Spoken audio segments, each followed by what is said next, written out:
नमस्कार। आज के इस नए एपिसोड में मैं बात करूंगा एक ऐसी समस्या की जो कि बुजुर्ग लोग को ज़्यादा सताती है। देश तेजी से डिजिटल हो रहा है।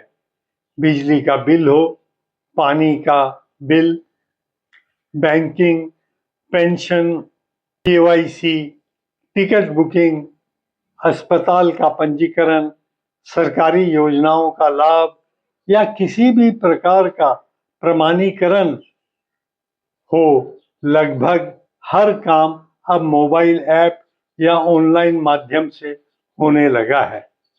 यह परिवर्तन समय की आवश्यकता है और इससे पारदर्शिता, गति तथा सुविधा बढ़ी है।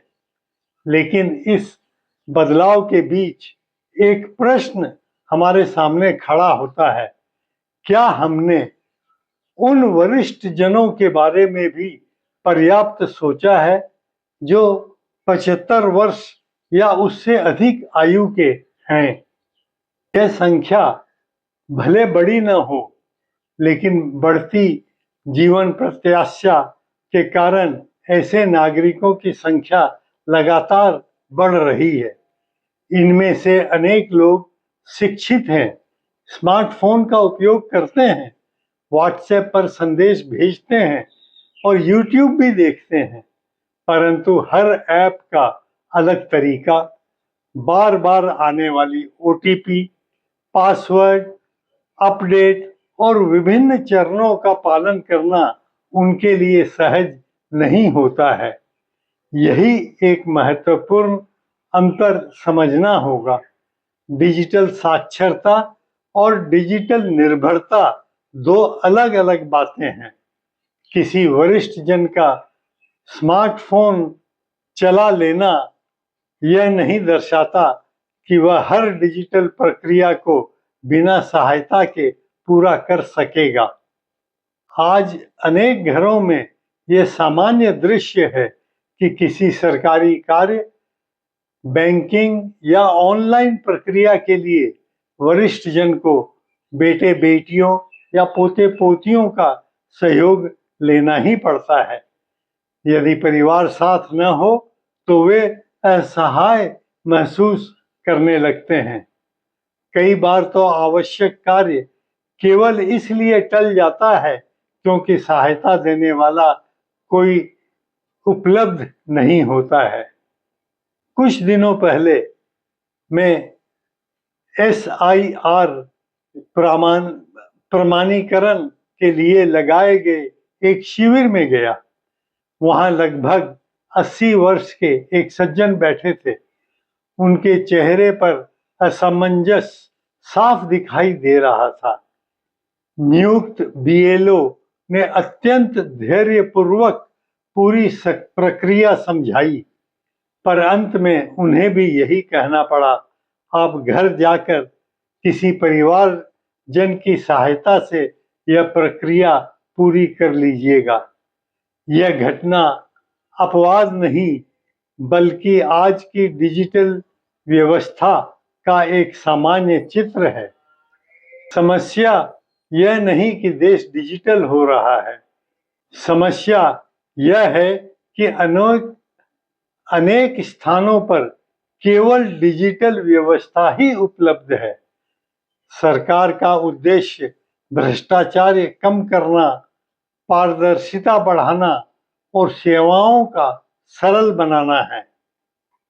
यह पूरी तरह स्वागत योग्य है, परंतु समान रूप से आवश्यक यह भी है कि वरिष्ठ नागरिकों की विशेष आवश्यकताओं को ध्यान में रखते हुए व्यवस्था को और अधिक समावेशी बनाया जाए। इसके लिए कुछ व्यवहारिक कदम उठाए जा सकते हैं। मैंने कुछ पॉइंट्स नोट किए हैं, उस पर ध्यान दिया जाए। प्रत्येक सरकारी कार्यालय में वरिष्ठ नागरिक सहायता काउंटर हो।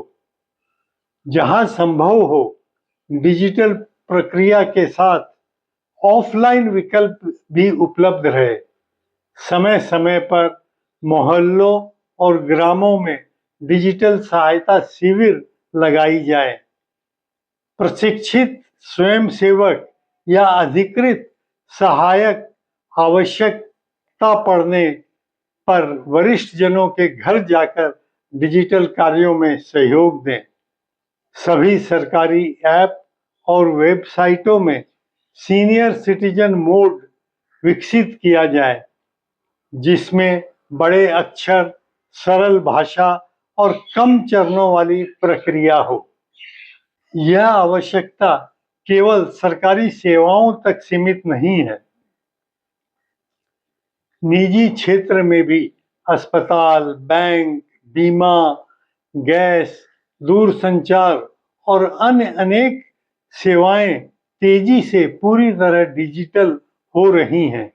यदि इन संस्थाओं में भी वरिष्ठ जनों के लिए सहायता युक्त या वैकल्पिक व्यवस्था उपलब्ध हो, तो वे सम्मानपूर्वक इन सेवाओं का लाभ उठा सकेंगे।